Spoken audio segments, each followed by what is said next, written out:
Peu après que le président Sindi Koubougabo ait prononcé un discours à Butare, c'était le 19 avril 1994, celui-ci appelant le public à participer au massacre, les soldats et les miliciens Interahamwe se consacrèrent aux tueries massives des Tutsis dans la ville de Butare.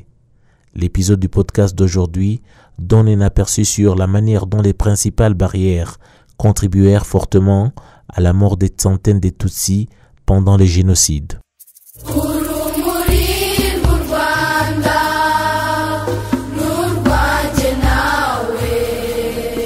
Les faits marquants du génocide commis contre les Tutsis qui ont été exécutés le 19 avril 1994. Cette date a été marquée principalement par le discours haineux du président Sindi Koubougabo Théodore à Butare, qui a demandé à la population de Butare de commencer le travail, c'est-à-dire exterminer les Tutsis.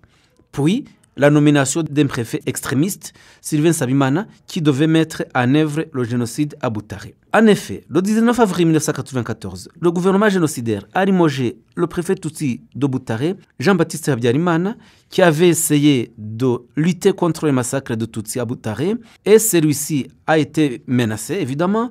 Il a été remplacé par Sylvain Sabimana, et il a été ensuite tué avec sa famille. Le nouveau préfet, Sylvain Sabimana, était membre du PSD Pawa.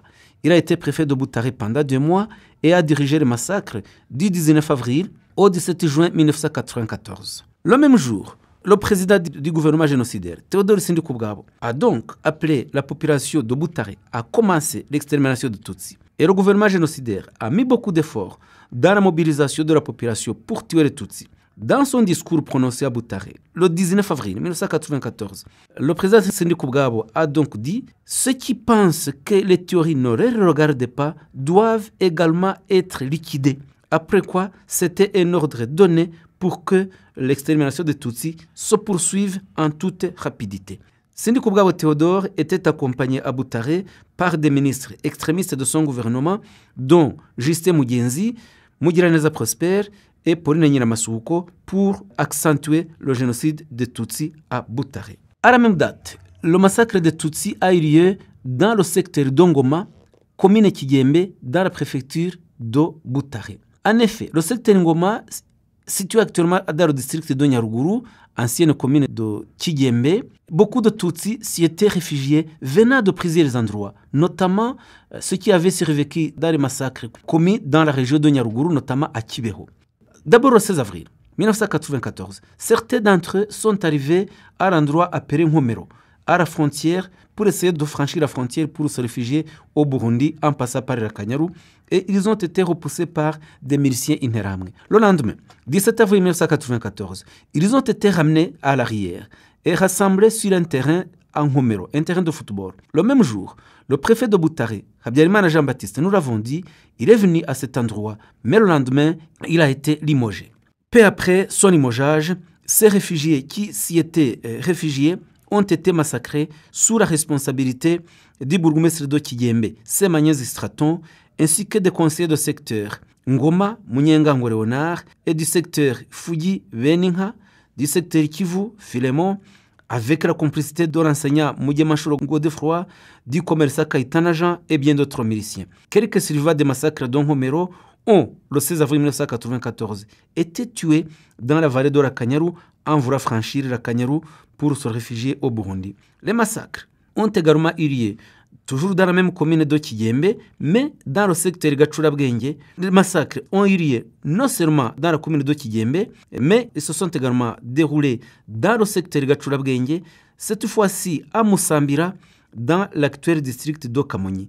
En effet, dans le secteur Gachurabwenge, district de Kamonyi, à l'endroit appelé Kigembe, ancienne commune de Musambira, de nombreux membres des clans Abatsobe et Abasinga y habitaient. Les Tutsis qui habitaient cet endroit Kigembe ont été tués en avril 1994 par des groupes de tueurs dirigés par le conseil Ndahayo. Attention, ne confondons pas Kigembe de Musambira avec Kigembe de Butare dont nous venons de parler. Ce sont des endroits différents. À Kigembe de Musambira donc, le premier jour, de nombreux Tutsis ont été tués. D'autres se sont cachés dans les broussailles. Pour débusquer ceci, ceux qui s'y étaient cachés, le conseiller Ndahayo a déclaré que la paix était revenue et les Tutsis sont sortis de leur cachette et se sont rassemblés chez le vieux Gatarabirwa. De nombreux Tutsis ayant appris que d'autres s'étaient rassemblés chez Rovier Gatarabirwa, décidèrent de les rejoindre et leur nombre atteignit plus de 100 personnes. Ce jour-là, ils se sont rassemblés en grand nombre. Le conseil d'Ahayo est venu vers 13h de l'après-midi à la tête d'un groupe de tueurs qui comprenait aussi des militaires. Et notre groupe est allé attaquer d'autres Tutsis qui s'étaient réfugiés chez un notable Tutsi appelé Kabera. Le groupe de tueurs a amené les réfugiés Tutsis qui étaient chez Gatarabirwa et ils se sont rassemblés. Il leur a demandé de creuser eux-mêmes leurs tombes, ce qu'ils ont refusé. Les Interahamwe se sont alors mis à creuser les fosses communes et pendant ce temps, les réfugiés qui étaient chez Kabera ont commencé à être tués. Parmi les grands tueurs, il y avait Abdurrahman de Moussambira, le conseiller d'Ahayo dont nous venons de parler, et d'autres miliciens nommés Philippe et Janvier. À la même date, les massacres de Tutsis ont eu lieu à l'endroit appelé Urutare Rwabarenga, près de la rivière Nyabarongo, dans l'actuel district de Kamonyi. À cette date, les massacres donc ont commencé à l'endroit appelé Rwezamenyo, sur la rivière Nyabarongo. Actuellement, c'est à Nyabitare, sur la Marembo, où étaient jetées de nombreuses personnes qui venaient surtout de Kirwa et Kayenzi et de diverses localités. Ces localités étaient situées dans le secteur Ngamba, district de Kamonyi, sur la rive de la rivière Nyabarongo, dans l'ancienne commune Taba, qui était dirigée par le bourgmestre Jean-Paul Akayesu. C'est un endroit où ont été jetés de nombreux Tutsis qui habitaient ce secteur, mais d'autres y ont été également tués, venus de la commune Kayenzi et d'ailleurs. Ces massacres ont commencé le 19 avril 1994 et n'ont cessé que lorsque le Front patriotique rwandais est venu dans la région fin juin 1994. Ceux qui étaient jetés dans la Nyabarongo l'étaient encore vivants, mais avaient les bras ligotés. Le nombre de ceux qui ont été jetés dans la Nyabarongo en Ngamba est important, car y étaient jetés les Tutsis venant de Rukoma, Kayenzi et Ngamba. Parmi les tueurs responsables des massacres dans le secteur Ngamba, sur la Nyabarongo, on peut citer Mutijima, secrétaire de la commune, Ruvugama Cyril, député qui s'est cependant limité à la commune sans aller plus loin, Rurangirwa qui était policier, Twagerezu Vincent alias Kagozi, Mbarubukeye qui était enseignant et beaucoup d'autres. Le même jour, le massacre de Tutsi a eu lieu dans le bois de Kabutare, à l'endroit appelé Kiabihinga, dans le district de Kamonyi, ancienne préfecture de Gitarama. L'endroit était appelé Kibihanga. Le bois en question était situé dans la cellule Muyange, secteur de Kayumbu. Ils ont été tués près de 100 Tutsis, dont des membres du clan des Abasinga qui habitaient à proximité et ceux venus d'autres localités. Le 19 avril, les Tutsis qui étaient cachés dans ce bois de Kibihanga ont été attaqués par des tueurs venant de Rutobwe et de Nyabikenye. Ils ont connu une mort atroce, tués à l'endroit de Gourdin et de Machette. Leurs corps ont été jetés dans des fosses creusées à cet endroit-là. Le même jour, le massacre de Tutsis a eu lieu au centre de Kamonyi à l'endroit appelé Kumasuka.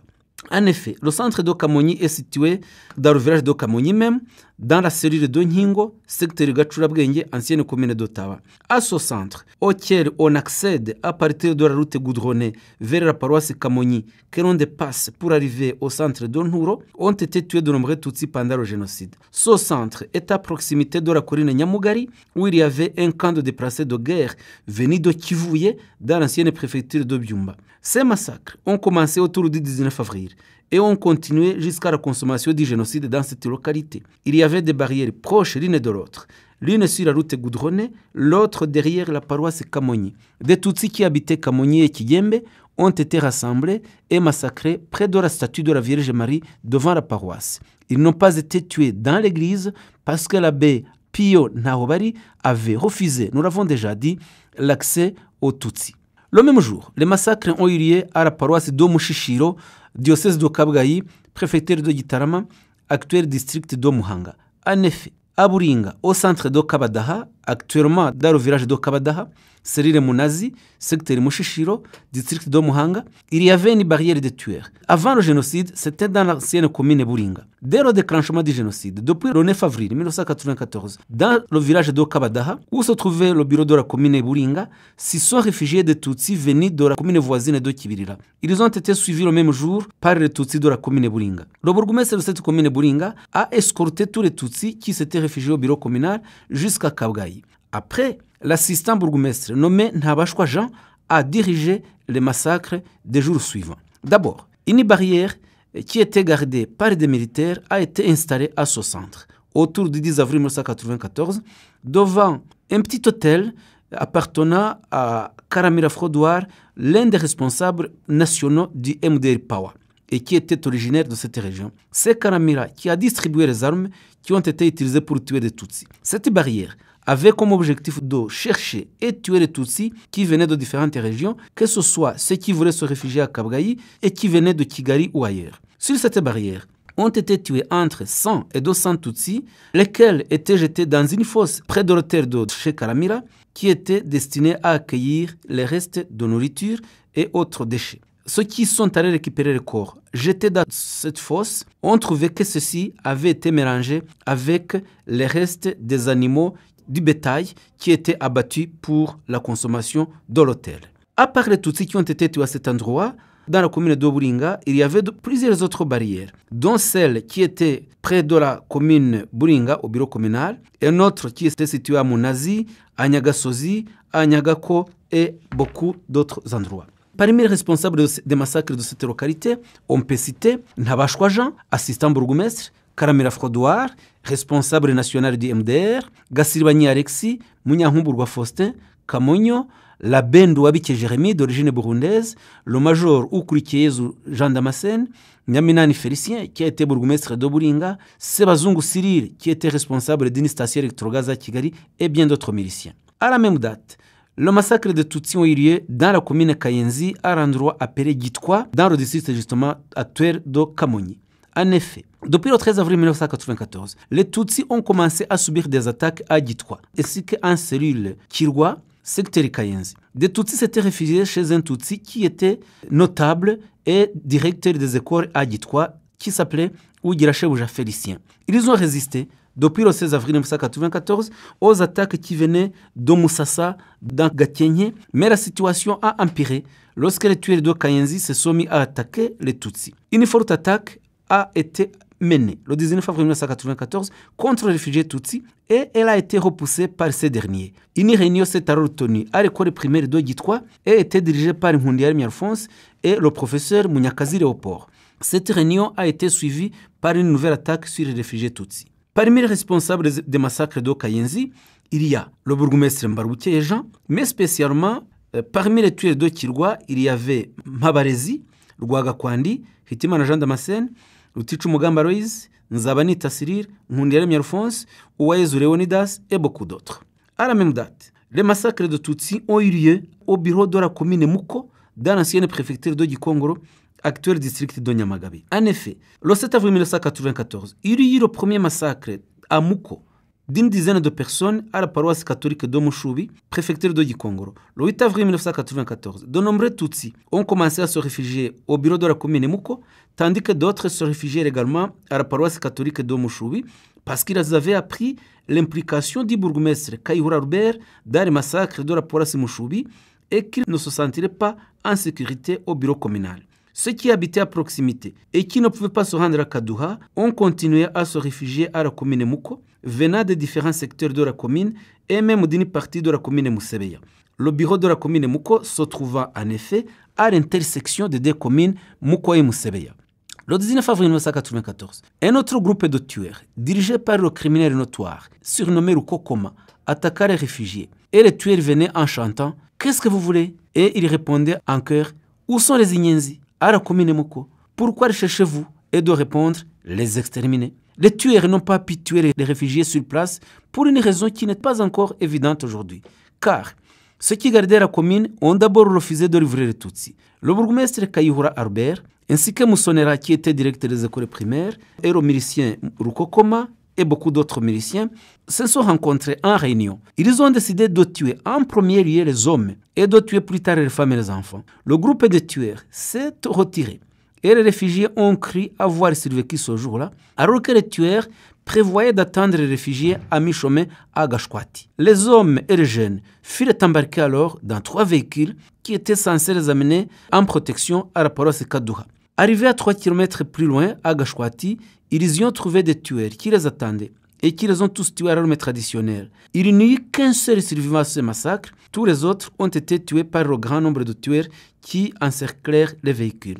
Les femmes et les enfants qui étaient restés à la commune ont survécu dans les conditions les plus atroces, les femmes étant notamment violées. Le 19 avril 1994, près de 500 femmes et enfants furent amenés par les tueurs, dirigés par Munyarihamye Pascal, qui était responsable de la cellule Mushubi, et furent tous tués au centre de santé de Mushubi. Parmi ceux qui incitaient la population à tuer les Tutsis, il y avait le sous-préfet de Munini, Damien Biniga, qui s'était déplacé à Muko, où il était originaire.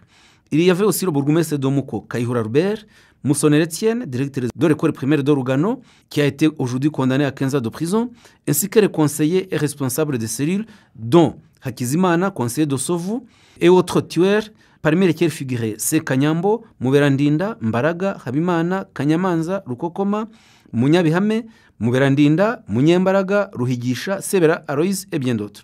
Aujourd'hui, près de 14 152 corps des victimes ont pu être recensés et sont aujourd'hui enterrés au mémorial du génocide à Mushubi. À la même date, les massacres ont eu lieu à Nyakanyinya, dans le secteur Mururu, dans le district de Rusizi. En effet, à Nyakanyinya, les massacres qui avaient commencé le 13 avril 1994 se sont poursuivis et pourraient être achevés le 19 avril avec pratiquement l'exécution de tous les Tutsis qui se cachaient encore à l'endroit appelé Nyamukumba.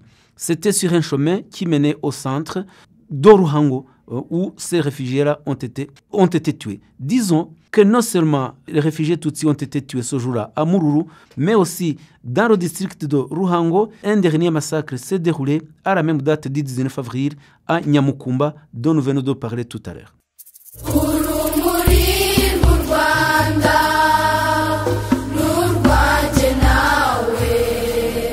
Merci d'avoir écouté ce nouvel épisode du podcast Kwibuka.